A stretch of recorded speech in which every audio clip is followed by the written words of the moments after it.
მოგესალმებით ყველას. თქვენი მყოფებით არხზე ახალი სიცოცხლე, ახალი დაბადება ტაროსთან ერთად. და დღეს მინდა შემოგთავაზოთ ესეთი საჯარო გაშლა, რომელიც ეხება ივლისის თვის პროგნოზს. ვიმუშავებ 3 დასტით: თვის ზოგადი ენერგია, ფინანსების ენერგია და ურთიერთობების ენერგია. ვნახოთ როგორი იქნება ივლისის თვის პროგნოზი. გაშლას გავაკეთებ სტიქიებად ტრადიციულად და ვნახოთ თითოეული სტიქიისათვის ინდივიდუალურად სფეროების მიხედვით რა ენერგია დაგხვდება ივლისის თვეში. ივლისის თვის ზოგადი ენერგია ვნახოთ ახლა ჩვენ.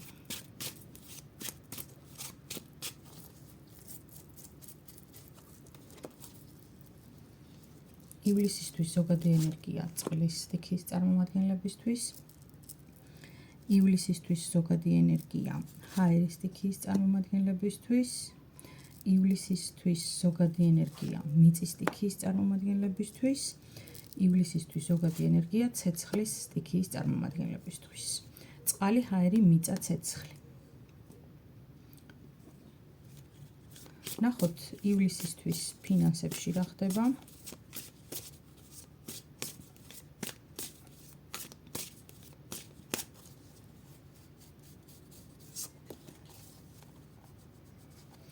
ივლისისთვის ფინანსები წყლის სტიქიის წარმომადგენლებისთვის. ივლისისთვის ფინანსები ჰაერის სტიქიის წარმომადგენლებისთვის.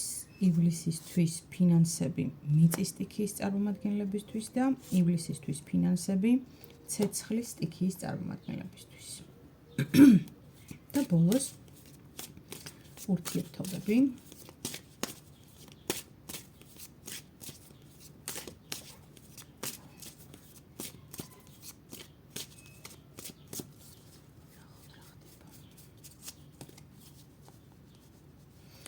ურთიერთობები ივლისში წყლის სტიქიის წარმომადგენლებისთვის, ურთიერთობები ივლისში ჰაერის სტიქიის წარმომადგენლებისთვის, ურთიერთობები ივლისში მიწის სტიქიის წარმომადგენლებისთვის და ურთიერთობები ივლისში ცეცხლის სტიქიის წარმომადგენლებისთვის. კიდევ ერთხელ ვიმეორებ, წყალი, ჰაერი, მიწა და ცეცხლი. დავიწყოთ ახლა ვნახოთ რა ხდება წყალთან.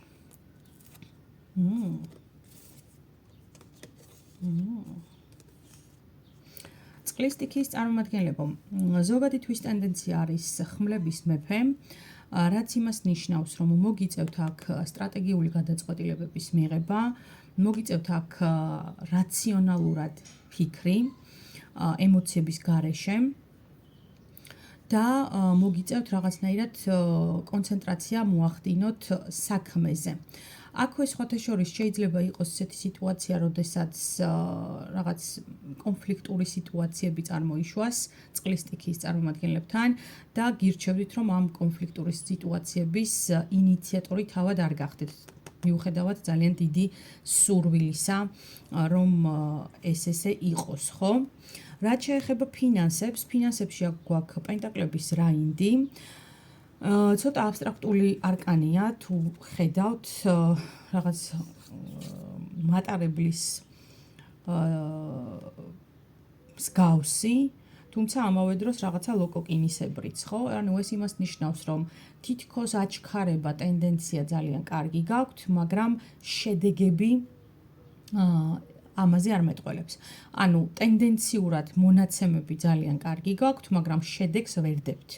რატო ხდება ეს ასე, საინტერესოა და პრინციპში შეიძლება რომ ინდივიდუალურ გაშლაში ჩაიშალოს რა გაფერხებთ ამ ნაწილში.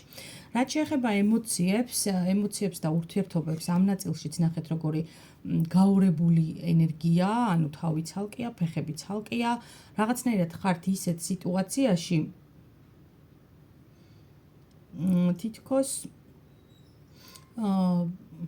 რა უცნაური ენერგია ნახეთ, ფრთებ გამოსხმული გოჭი. ანუ რაღაცნაირად ისეთი სიტუაცია, რომ ვერ ხართ რა მოკლედ, ვერ ყალიბდებით.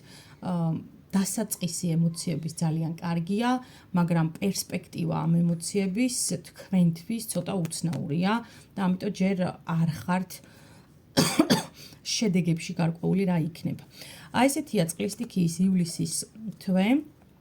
ნახოთ ახლა ჩვენ ჰაერთან რა ხდება.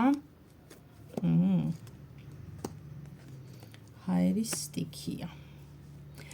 ჰაერთან ზოგადი ტენდენცია, მეგობრებო, მიანიშნებს იმაზე, რომ რაღაცა გრძელვადიან მიზანს ისახავთ, გრძელვადიან მიზანს, თუმცა მე ვიტყოდი, რომ ამ მიზნის შესრულება რაღაცა ცოტა თქვენთვის აბსტრაქტულია, არ ვიცი, ყოველ შემთხვევაში ჯერ შეიძლება არ აგაქვთ კაფიოდ განსაზღვრული გეგმა ჰაერის სტიქიის წარმომადგენლებს, ან ფიქრობთ, რომ არ გეყოფათ რაღაცნაირად მატერიალური რესურსი, რომ ისეთი შედეგები დადოთ, რაც გინდათ. ამაზე მეტყველებს ცხრიანი ხმლების, ბოდიში კვერთხების ენერგიაც, აი დააკვირდით, როგორი არკანია აქ. აქ თითქოს საკუთარ თავსაც ემალება ჰაერის სტიქია, საკუთარ შიშებს ემალება, საკუთარ ღელვას არ უტყდება, აი რაღაცა უცნაური ენერგიაა ძალიან. სავარაუდოდ ეს უკავშირდება რაღაცა მნიშვნელოვან გადაწყვეტილებას, პერსპექტივას, რომელიც გრძელვადიანია და თქვენ არ იცით რა როგორ იქნება. ურთიერთობების ნაწილში აქ არის პენტაკლების დედოფალი. პენტაკლების დედოფალი არის ძალიან მიწიერი ენერგიის ადამიანი. მიუხედავად იმისა, რომ ჰაერის სტიქია და ჰაერი ძალიან ისეთი მოძრავი ენერგიაა, ხო? მიწის ენერგიის დედოფალი მოდის აქ ურთიერთობების ნაწილში. ანუ ეს ნიშნავს იმას, რომ ურთიერთობები იქნება ის ასპექტი, სადაც თქვენ მოგიწევთ, რომ რეალობას თვალი გაუსწოროთ, თვალებში ჩახედოთ და მე ვიტყოდი, რომ საკუთარ თავზე გათვალოთ რაღაცეები პარტნიორზე გათვლის ნაცვლად. ანუ თქვენ უნდა იგრძნოთ რაღაცნაირი შინაგანი სიმყარე და ეს ენერგია ზუსტად ამაზე მეტყველებს. ჰაერის სტიქია. ეხლა ვნახოთ რა ხდება მიწის სტიქიასთან. მიწის სტიქია. რა უცნაური ენერგია მიწასთან. მიწის სტიქია თასების ტუზი გვაქვს აქ ზოგადი თვის ტენდენცია. აქ შეიძლება იყოს გადაღლის მომენტი, სხვათა შორის აქ შეიძლება იყოს რაღაცნაირი ემოციური გადაწვის მომენტი მიწასთან.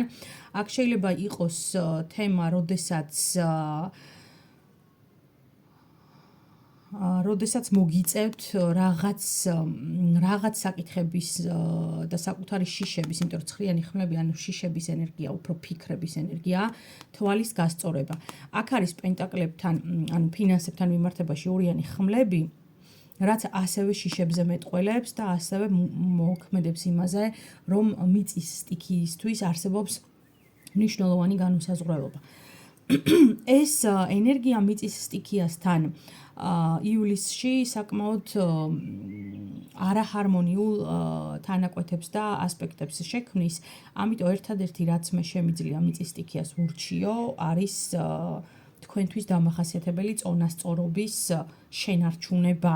ნუ გამოხვალთ მდგომარეობიდან, იმიტომ რომ ეს სამივე არკანი ზუსტად ამას მიანიშნებს, რომ თქვენ ემოციურად ხართ ძალიან დაღლილი და ამ ემოციური გადაღლისა და გადაწვის ფონზე შეიძლება მიიღოთ არასწორი გადაწყვეტილებები. აი ნახეთ, როგორ ენერგეტიკული ვამპირებიც გყავთ აქ, არა მხოლოდ თქვენი ბრალი არ არის ეს ამბავი, რაც გჭირთ. ენერგეტიკული ვამპირებიც საკმაოდ არიან თქვენს სივრცეში მიწის სტიქიის წარმომადგენლება. და ვნახოთ ბოლოს ცეცხლთან რა ხდება. არც თუ ისე სახარბიელო ივლისი გველოდება, თუ ჩემ პროგნოზს დაეჯერება, არ ვიცი. არც ერთ სტიქიასთან არ არის რაღაცა ჰარმონიული ასპექტები, მეგობრებო. ზოგადი ტენდენცია ივლისში ცეცხლის სტიქიასთან არის ხუთიანი ხმლები. პირველი რაც მინდა აქ აღვნიშნო არის ჯანმრთელობა და აუცილებლად მიაქციეთ ყურადღება ჯანმრთელობას ცეცხლის სტიქიის წარმომადგენლებო. აქ რესურსი, ენერგეტიკული რესურსი არის ძალიან დეფიციტური. ამას გარდა პენტაკლების ორიანი მიუთითებს ფინანსებთან მიმართებაში რო ვეკითხებით. თემას იმაზე, რომ თქვენ შეიძლება ღელავდეთ საკუთარ ფინანსებზე, საკუთარ ბიუჯეტზე, რასაც ვერ გეგმავთ ისე, ვერ მოიხმართ ისე, ვერ საზღვრავთ ისე, როგორც თქვენ ამას ისურვებდით. და ურთიერთობების ნაწილში აქ არის ხმლების 7-იანი ცეცხლთან და მინდა ვთქვა ისიც, რომ თლად კარგი ენერგია ურთიერთობებისთვის არ არის, თუ დააკვირდებით აქ უზარმაზარი შავი ყვავია გამოსახული, ამიტომ აქაც მიწის სტიქიის მსგავსად მე ვისურვებდი და გისურვებდით, რომ შეგენარჩუნებინათ სტაბილურობა და ემოციური სიმყარე. რატომღაც ცეცხლისა და მიწის სტიქიის წარმომადგენლებს თითქმის მსგავსი ენერგია გაქვთ, მეგობრებო, აქ. სხვათა შორის შეიძლება იყოს ესეთი სიტუაცია, რომ ცეცხლის ნიშანს ჰქონდეს ასცენდენტი მიწის სტიქიაში, ამ პირიქით მიწას ჰქონდეს ასცენდენტი ცეცხლში და ამიტომაც იკვეთებოდეს ეს თქვენი ენერგიები ცეცხლისა და მიწის.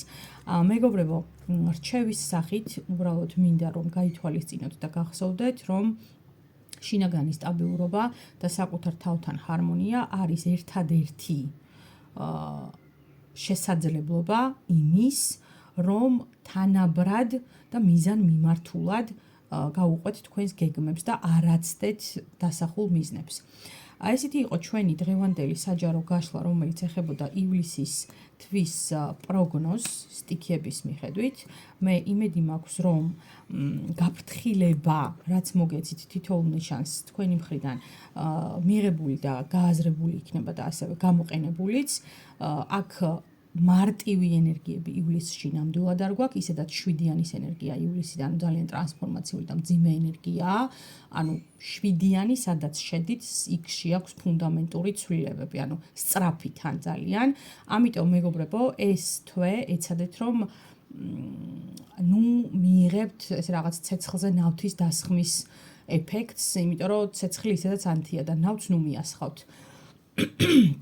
ესეთი ამბავია. მოკლედ, ვინ შეიარაღებულია, ის გაფრთხილებულია. იმედი მაქვს, რომ მოგეწონებათ ესეთი პროგნოზი და შევხვდებით ოდნავ მოგვიანებით საზაფხულო არდადეგების გამო. დროებით.